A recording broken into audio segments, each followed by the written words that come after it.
हिंदी मुहावरा आम के आम गुठलियों के दाम।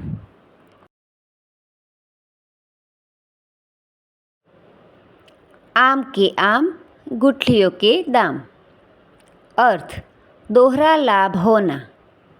वाक्य करण की पत्नी घर परिवार अच्छे से संभालती है और जॉब भी करती है। करण का तो मानो आम के आम गुठलियों के दाम।